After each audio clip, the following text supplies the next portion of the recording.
Tales from the Terran Republic. Sheila and the gang make a decision, and Patrika awaits her prey. Sheila and her crew were hauling load after load of artwork, genetic samples, and other assorted treasures into their hold. It was a truly impressive amount. Too impressive. Sheila made an unhappy face. "So, are we going to discuss the elephant in the room?" she said as her crew was all assembled in the rapidly filling cargo hold. "What elephant?" Helena asked as she danced among the treasures, snapping photo after photo. "We are out of space." "Yeah," Greg said, taking out a tablet. "Looks that way." "Time to make a decision," Sheila said in a calm, professional tone. Her crew nodded grimly. "Yep," Jacob said. Helena looked up from her photos at the crew curiously. "What decision?" she asked. "Well," Sheila replied, "when we planned this job we had 2 ships, 2 cargo holds, and 2 life support systems. Now we are at half capacity." "What do you mean?" Helena asked, not liking where this was headed. "Once we account for all of our gun crews, even if we abandon some gear, we simply don't have enough room for the prisoners," Greg said grimly. "It's going to get pretty damn crowded and pretty stuffy in here with just our guys. Taking on the prisoners is simply out of the question." "Yep," Sheila said calmly. "Bunny, can you prove us wrong?" "No," Bunny replied. "Before we even consider physical space, our life support system is simply not up to the task. The air would rapidly become completely unbreathable. We would last approximately 4 hours. What if we completely empty, and I mean completely empty the hold?" "You're kidding, right?" Bunny replied. "You would get exactly jack shit." "What if we loaded ourselves down with liquid oxygen and nitrogen from the White Star?" Greg asked. "We can only gain another 3 hours, tops, before carbon dioxide wipes all of you meat sacks out," Bunny replied. "Well, what if we don't try to scrub the carbon dioxide?" the chief said thoughtfully. "What if we just vent Atmo and make up the difference with an oxygen and nitrogen mix? We can load a lot of liquefied gas, provided that we can get the right flasks here on the White Star." "Bad idea," Tsunkal replied. "If we were cruising through real space, no problem. But that's not what we are talking about here. Making a void jump, while we are constantly losing mass during the jump. That would be bad enough, but ejecting mass into hyperspace?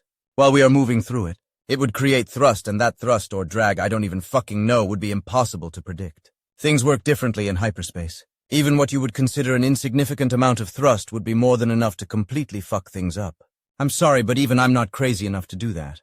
There is no telling where we would wind up, and that is before we even consider the forces that would be applied to the ship when we pop out.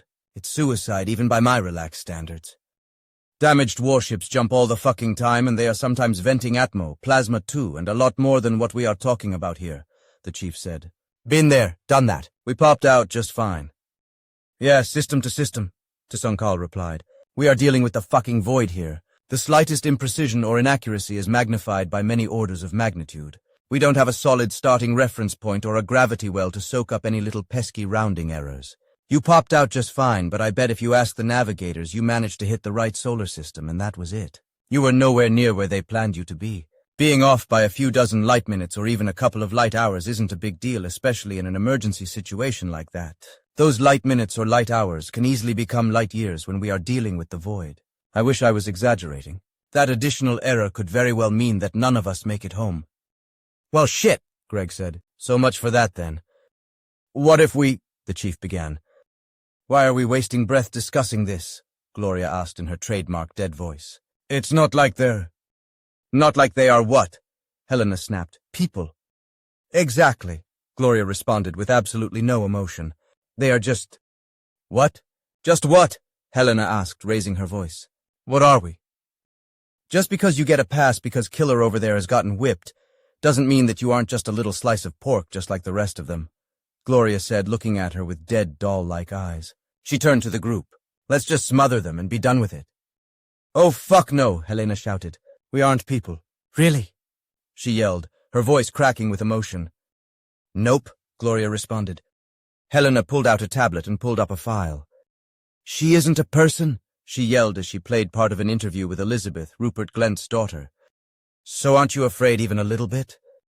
"Oh, I was, but then Daddy said that everything is going to be okay," Elizabeth said, smiling a sunshine-filled smile at the camera. "The big monsters were scary at first, but they are all really nice. And I asked one of them, and they said that we were all going to get to go home after all of this was over." "You are a very brave little girl, do you know that?" "Sure am. I'm not afraid of anything." Gloria just stared at the screen. Esme? She thought, her eyes unglazing. No, it isn't her. It isn't her. How can you stand there and tell me that she isn't? Helena started to shout, and then the tablet jolted in her hands, and suddenly she was staring at the point of a knife sticking through the back of the tablet inches from her face. As the tablet fell from her numb fingers, she found herself staring right into Gloria's murder-filled eyes. As she staggered back, Roberts lunged in front of her, reaching for his sidearm. An energy bolt hit the deck between them with a loud zap. God damn it, I am sick and fucking tired of the both of you, Sheila yelled, holding a heavy stunner pistol in her hand. Unless both of you want to be wearing fucking diapers, you will stand down now. Done. Roberts moved his hand away from his sidearm, and Gloria just stood there glaring at Helena. Without a word, Gloria just turned her back on her and walked out of the cargo hold. And you, Sheila snapped, turning to face Helena. When I said you weren't going to be harmed, that wasn't an invitation to try to get yourself fucking killed. I was just what? Trying to pick a fight with fucking Gloria. What the fuck were you thinking? Sheila yelled. Roberts, take your little friend and find somewhere else to be, right fucking now. But Sheila, Helena said, turning to face her, you can't possibly be thinking about killing. Right now we are thinking about everything, Sheila said, regaining her composure. We are going to carefully consider all the options, and then decide what we are going to do, and we don't need you screaming over us just because we are discussing options you don't like. If they aren't getting off of this ship, then neither am I, Helena said, crossing her arms defiantly. Sheila chuckled. Bitch, do you actually think you have a say in the matter? You will be taken off of this ship and you will be delivered, intact, to a safe port somewhere. Whether or not you are still talking to Roberts after that is absolutely none of my concern. She turned to face Roberts. Roberts, she barked, you have your orders. Please escort your little friend off of the ship now.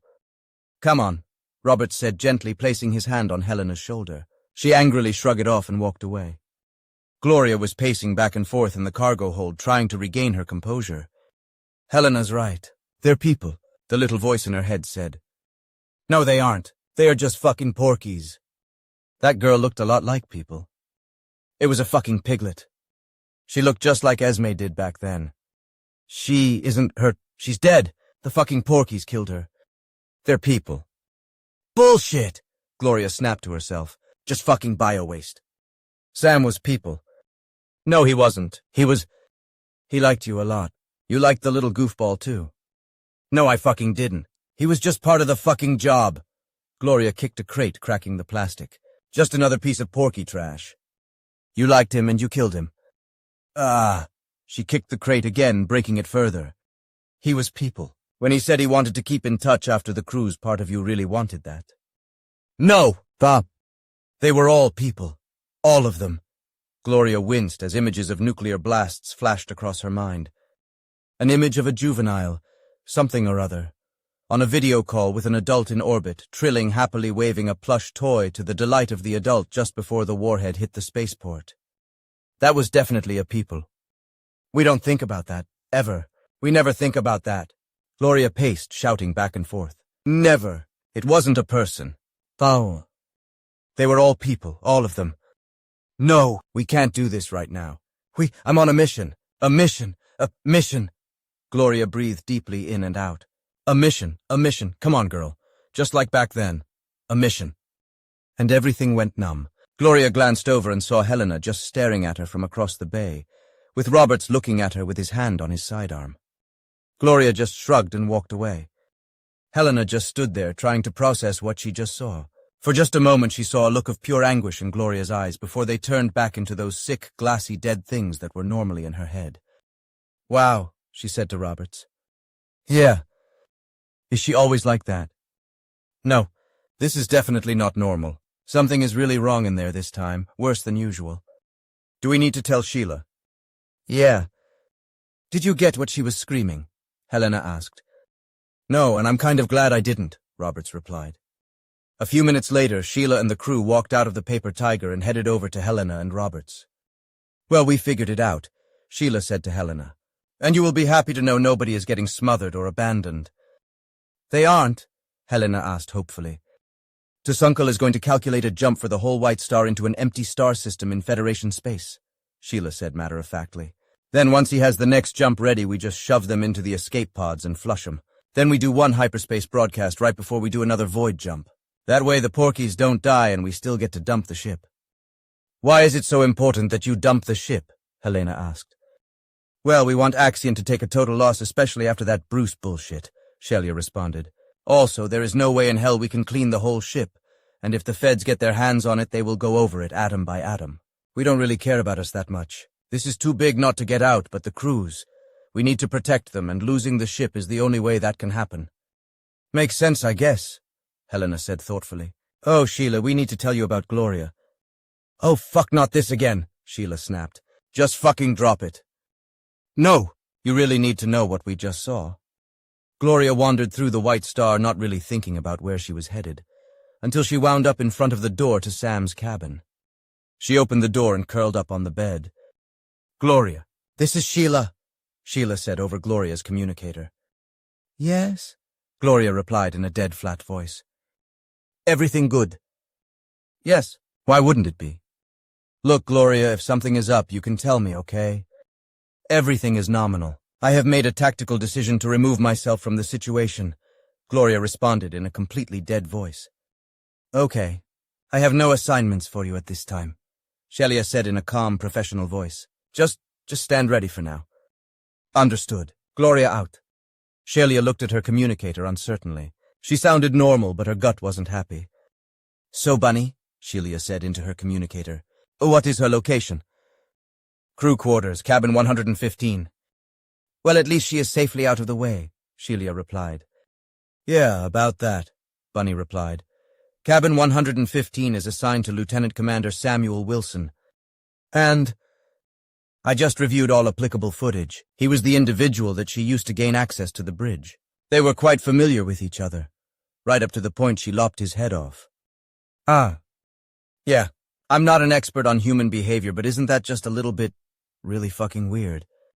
Bunny, Sheila said in a very calm voice, I want eyes on her 247, and I want to know every single move she makes, okay?